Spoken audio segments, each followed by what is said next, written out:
No harvest and 2 megapops. Can we get both achievements in a single run? Well, that is what we're going to be seeing for today with the Comanche Commander as our main means of getting, well, the majority of the pops. Not all of them, but the majority of them. Kicking things off with an engineer monkey and a dart monkey. You will be switching between the strong priority and the first priority when it comes to targeting balloons, otherwise we may not be able to get through these rounds initially. There goes round 8, lovely. We can afford the ninja now, which we will place down, and this is going to be our method of being able to get through round 24. Also set to strong as well. This is round 10, can we get through this round? And that, oh nice snipe there, engineer. I was a little bit worried there. Once we get through round 12, we will be placing down our beloved hero called Pat, which will be supporting our helicopter. Now, as far as I'm aware of, oh bloody hell, there's that red balloon there. Pat doesn't support the sub-helicopters that spawn out. He only ever supports the, the first helicopter, the main heli. Can we, oh goodness sakes, a green balloon this time? We're going first with the ninja. Yeah, that's the one. That does it. Yeah, we need to face down this way with the ninja. The last moment there on that round. Also set Pat to strong. Round 14. This is by no means a black border guide. Put you back to strong. Is that going to be the thing that's going to get us through this round? And the answer is a fundamental yes. Lovely. It's always these early rounds. These early rounds are the bane of my existence. I'm going to try without bigger globs, but if I'm struggling with this, then we're going to have to put bigger globs on just to affect that many more balloons to slow them down. I'm still going to try because these could do something if you change their targeting priority. The pinks on this round are a big menace because they're just so fast. Oh, that blue balloon and that other blue balloon. There's just something about blue balloons here. Let's try with bigger globs this time. And that is still a big issue going on here. How about setting you to last rather than strong? Is this going to work out for us? Is there a possibility? Oh, for goodness. That's even worse. Put you on first. And no, that's even worse again. Oh, red balloons, really? Changing the ninja's targeting priority was the right thing to do, but I don't think I changed it in time. Okay, let's go first. Really? One? Oh, there's going to be this one as well. Nope, once again, we have this issue here. I also need to switch the engineer's priority as well at that moment, but guess what? I'll be taking my priority away from the pink and yellow balloons, which means they'll just sail on right through as well. Okay, having a little bit of success. There we go, that's it, that's the round. Okay, so switch you to first momentarily, then put you back on strong. Okay, that is round 15 dealt with. Thank goodness, that took me far too long. Oh, great. We have another issue, but not as big as the last time. There we go, that's round 16 done and dusted. There's these few regrow balloons, but not to worry. Next up, we will be spawning the Heli Pilot. Geraldo overall would be the better hero for this, but in order for us to get through these earlier rounds and not needing to put down an alchemist immediately, I honestly think that Pat will just be better here. Rallying Roar might be the way to go here. Hold on. Here we go. And, yeah, that's done that. Lovely. Yeah, dealing with those pink balloons are such a nuisance. And that's why I didn't want bigger globs, because they're too away from placing down the Heli Pilot. I really need you at the top leftmost portion of this. That's not going to be enough, would you? Thank you for following that green balloon of all things. Now let's get some quad darts. We don't have to worry about the camo balloons immediately. And I don't need to worry about the leads because Pat by default can pop leads, which is a very, very nice asset to have on Bat. His slaps are so strong that it literally crushes metal. let's go with pursuit because I don't want to constantly move my mouse about with the heli. It's going to be very nice to see. Yep, there we go. Pat just slapping those lead balloons. And since Pat is on strong, he will only be targeting the lead balloons once they're in range of Pat himself. Our next aim is to get a Moab shove. Oh, no. Actually, our next objective should be to get the cleansing foam so that the Ninja Monkey is not the only thing that can target camo balloons. Because otherwise, the Ninja Monkey's going to have a bit of trouble trying to get through those rounds. So the cleansing foam is going to be very handy for not only the camo balloons, but also for some regrows that could be a nuisance. Speaking of camos, round 33. That's what I got you for this special occasion.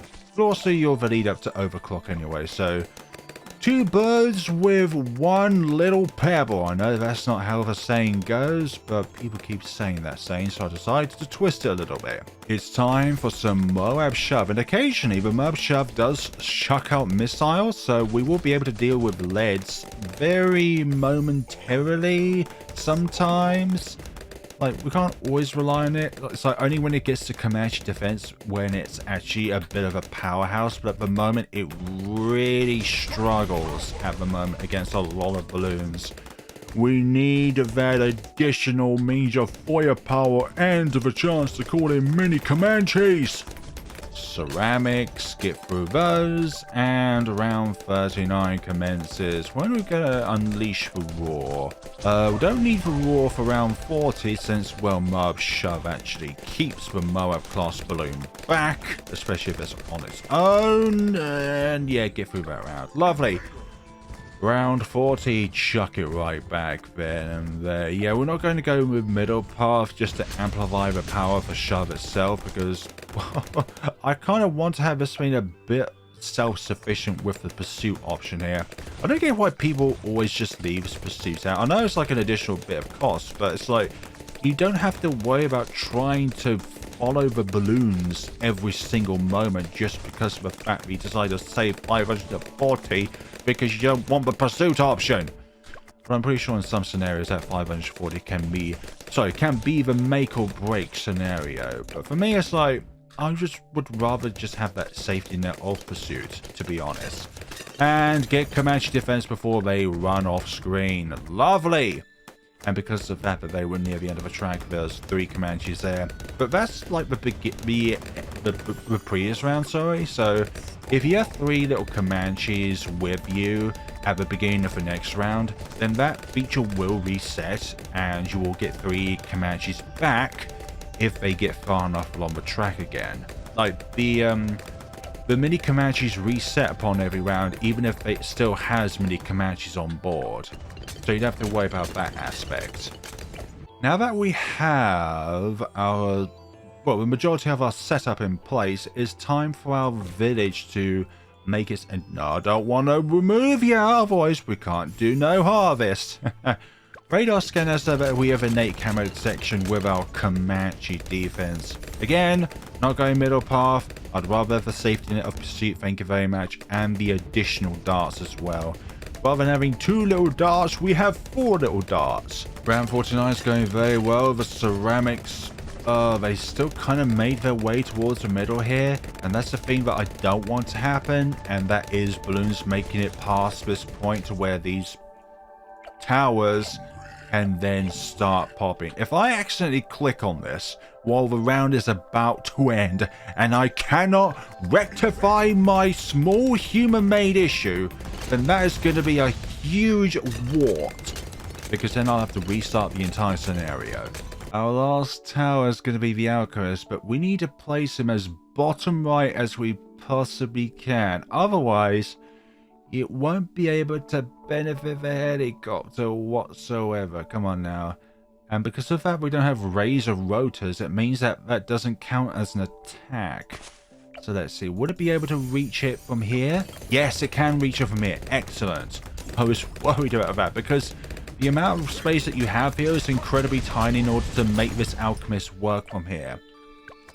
And that's why I prefer doing this in a challenge editor. But now there is no downside to doing this in a normal game because you don't have the risk of failure looming over you. Now that we have our setup, well, the majority of our setup up and running now, we're just going to switch this to auto start on now because we don't have to worry about doing setup and all that jazz, because all of the towers that we have placed down here, these are the towers which we have. Like, there's going to be no more towers, there's no more spaces to put towers down. This spot down here is too small to place down a tower, aside from little towers that Geraldo can place down, but obviously we don't have Geraldo, we have Kaiju Pat with us.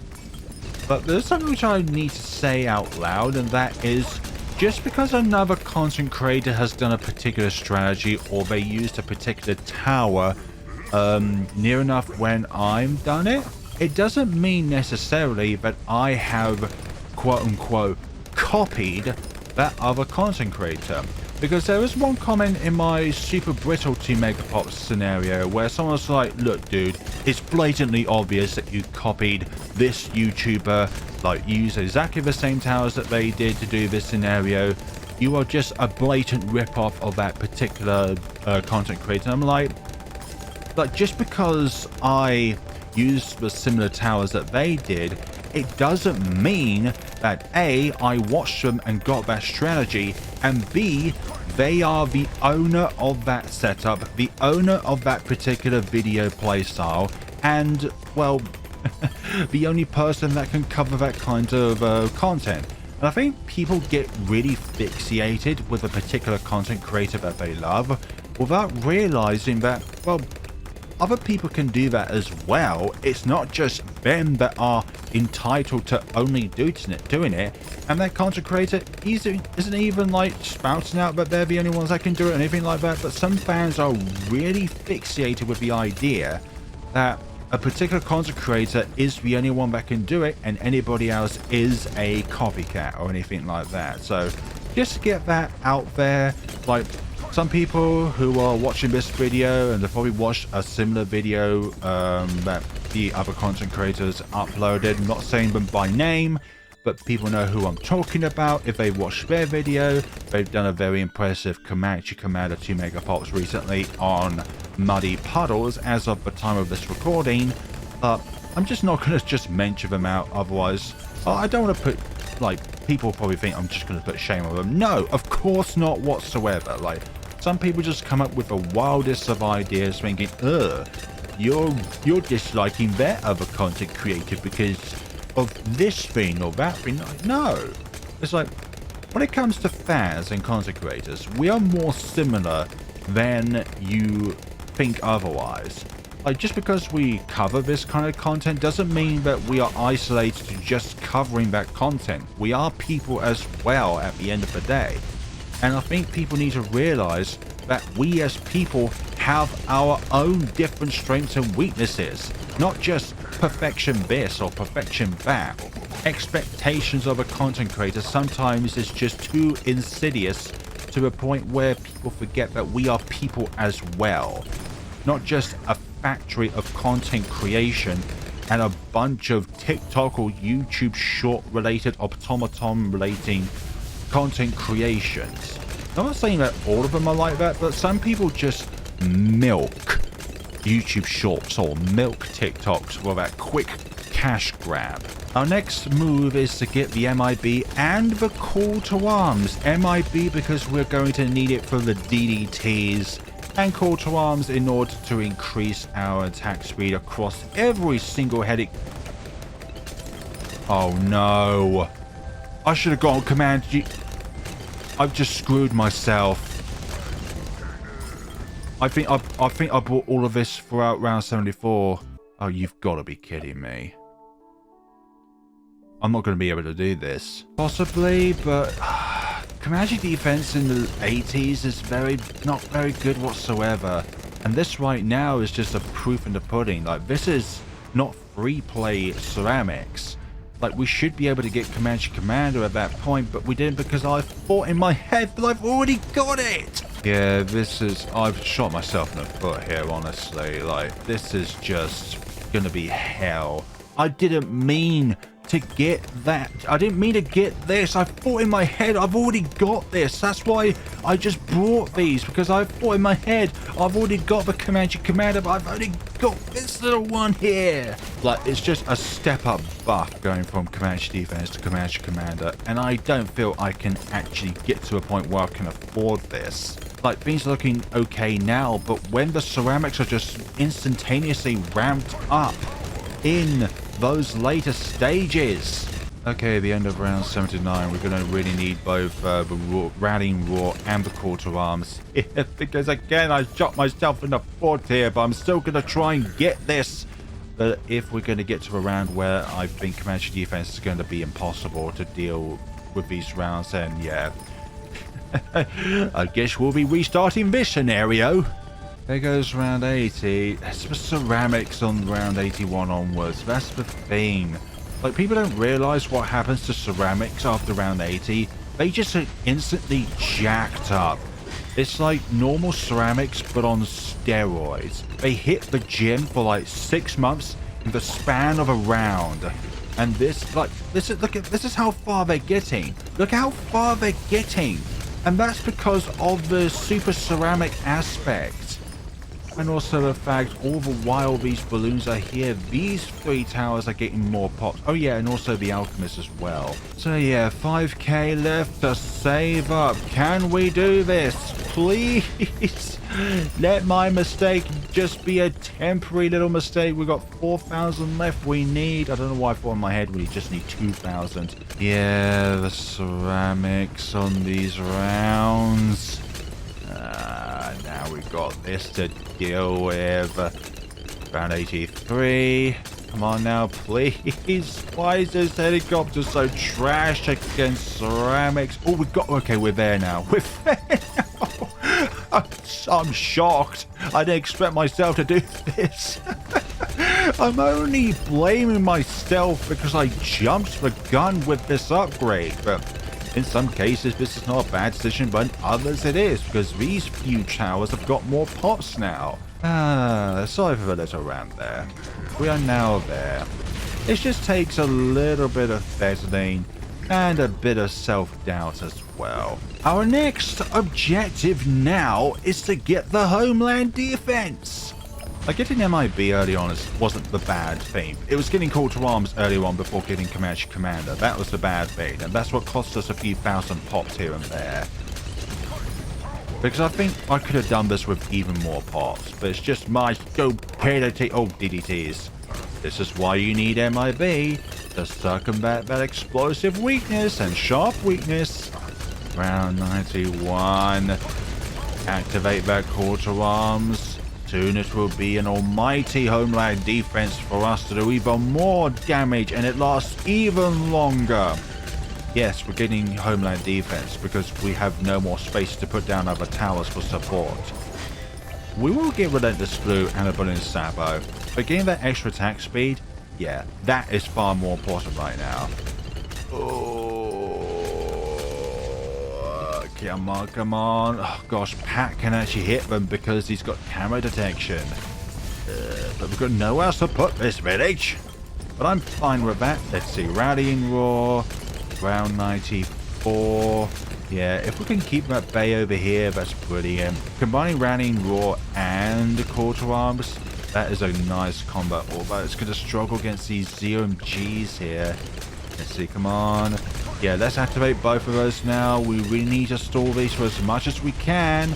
Or we really need Call to Arms when we get to the DTs here. I think we'll be able to get them back. These purples last for a long time around 95 here. Do you see a purple on the screen? Neither do I. Okay, let's activate both of them now. And then, hopefully when the next time this comes around, it will be a fully fledged homeland defense. Keep them away, please, from the towers in the middle. When I say towers, I mean everything else that's not the helis. Okay, homeland defense. You see the effects of homeland defense? Also, homeland defense also affects the little helicopters, not just the main heli. You don't see the monkeys driving these helicopters or flying these, sorry, but you know that they are very well trained in the art of flying a helicopter because none of them are disintegrating into scrap metal from all of them having their propellers literally scraped right next to one another without even touching a morsel of each other, okay? That's how well trained these pilots are. Yeah, let's go with Balloon Sabo next. There we go. There's a little bit of slowdown. Let's get Relentless Glue and the Glue Splatter. And we literally cannot afford anything else on the track here. Let's just use that Balloon Sabo to slow them down while we get our abilities back. Oh, when it comes to... Yeah, we're going to need to use them here because round 99 is not worth as much when it comes to RBE overall. And these DCs are being kept back a lot. Lovely. Okay, round 100. This is up. Why did I use that? Don't ask me, okay? It's just very late in the scenario, okay? Yeah, we're going to get ourselves perishing potions because we have nothing else to spend on. Okay, there we go.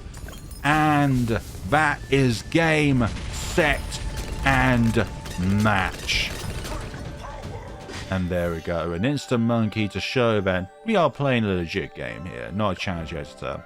So yeah, I think we could have gotten another 5,000 or more pops if I went with Comanche Commander first before speeding it for Call to Arms. But I did doubt myself there because I thought I really need to restart. But that was still a wonderful scenario of getting the Comanche Commander. Sorry if it seemed a little bit negative throughout the video, but that was just me hating myself for just like going on autopilot. Hey, I can afford MIB and Call to Arms. Let's get that. Oh crap, I did not even get the tier 5 yet. So thank you all so much for watching. Let me know what other kind of videos you'd like to see me do in the future. I'm thinking about doing the same scenario but for Flying Fortress. I tried to do a Sky Shred in the background, but I just can't seem to get the money together. And guess what? Ninja Kiwi has nerfed the price of Sky Shredder again. That's fun, isn't it? Thank you all so much for watching. If you enjoyed the video, then please be sure to give a like, comment, and subscribe. I've heard if you don't do so, then the next time you face FaZe, he will forever be in his reality shield and will never ever come out of it, even when its reality shield HP is at 0. Don't want to risk that? Then please be sure to give a subscribe. But also use my content creator support code whenever you are in the stores. That would be thoroughly appreciated. FLAREBLOONS. And then click confirm. Thank you all so much for watching and take care of yourselves, everybody.